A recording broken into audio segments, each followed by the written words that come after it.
Presenting the new Elite account. Elite Team, the new way of collaboration in Coohom. Here are some new key updates on the Workspace. Let's take a look at the new Workspace interface. For the current Elite account, you may see a difference on the left bar.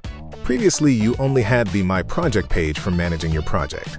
Meanwhile, the new Elite Team, you have a new access to Team Project, which means you are able to manage your current project that you share with your friends and colleagues. This also applies to the Library menu, which previously you only have a personal library, but now you have access to the Team Library, where all the 3D models, materials, and textures that are uploaded by your team and you are stored. And the most obvious change, there is a new menu on the left bar called Management, where you can select the Members menu to see all the members of your team. In this page, you are also able to edit the members of your team if you're the main account, such as grant access for other users becoming admin, or remove your team members. Those are the new 3 key updates on the Workspace for the new Elite Team.